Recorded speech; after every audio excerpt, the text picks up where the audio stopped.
Eu sou Edileuza, tenho 65 anos e sempre estudando.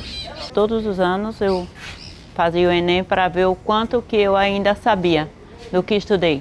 43 anos após alcançar o primeiro diploma de nível superior, Dona Edileuza leva a sério a máxima de que nunca é tarde para estudar. Porque estudar sempre me aqueceu, como diz, né? E eu passei muito tempo sem estudar, depois da minha primeira graduação, que foi em 80, pela UFES, em inglês e português.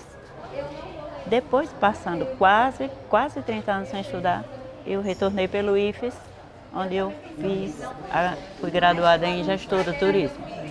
A mais nova estudante de fisioterapia está entre as quase 20 mil pessoas com 60 anos ou mais matriculadas no ensino superior no Brasil, segundo o INEP. A gente precisa estar acostumado a pensar, se atualizando, porque a vida exige isso. E a gente, em especial na minha idade, aprendendo sobre saúde, a gente vai vendo o quanto fez de tudo para acabar com ela. No país, com mais de 7 milhões de trabalhadores acima de 60 anos, a experiência como a de Dona Edileuza é cada vez mais necessária para mover a força do trabalho. A projeção é que em 2030, 18% da população brasileira seja formada por idosos. Paralelamente, deve também haver um envelhecimento da população trabalhadora brasileira. O mercado de trabalho exige, independentemente da idade e do sexo, qualificação.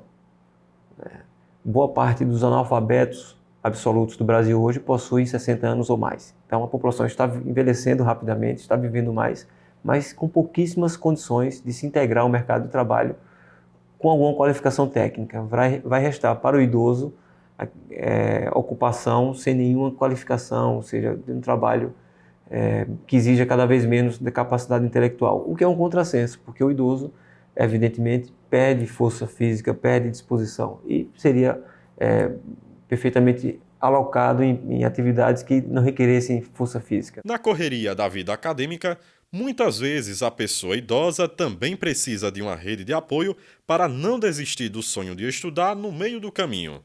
Na Universidade Federal de Sergipe, um núcleo de ações da terceira idade foi criado há 25 anos justamente para isso.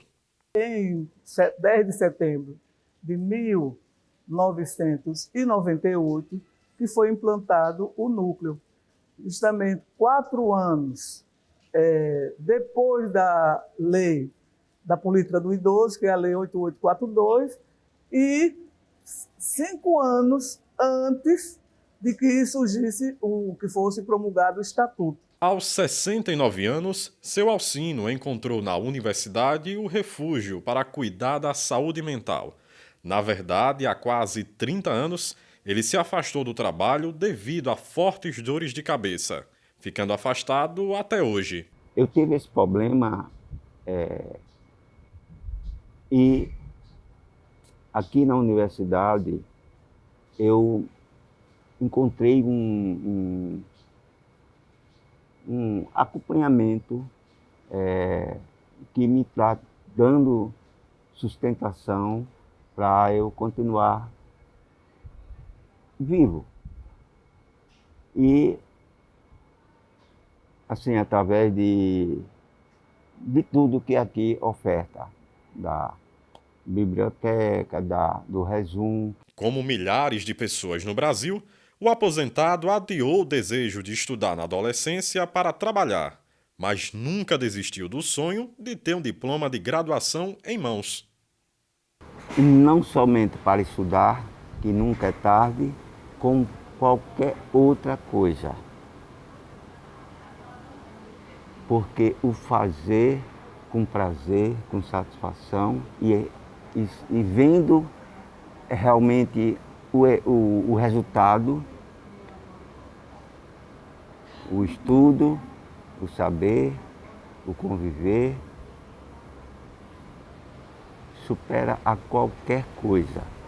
Agora o idoso está querendo, e a idosa estão indo buscar outras coisas, outros conhecimentos. E um desses caminhos, e que tem um dever, que tem uma porta muito importante, porque é através da educação, que é o maior instrumento que o ser humano pode estar utilizando para poder ter o seu crescimento e a sua mudança. Com a estimativa da Fundação Getúlio Vargas que até o ano de 2040, mais da metade dos trabalhadores brasileiros vão ter mais de 45 anos de idade, é preciso pensar em políticas públicas para garantir a qualificação da força do trabalho.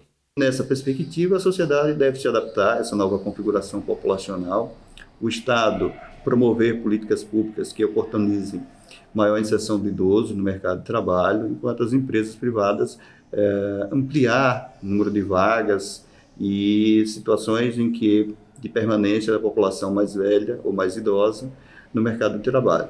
Mais do que nunca é fundamental um conjunto de políticas públicas, não só que ocupem a mentalidade e a mente do idoso, né, que dê alguma chance de trabalho, alguma dignidade de vida, mas que, por exemplo, permita que esse idoso se locomova.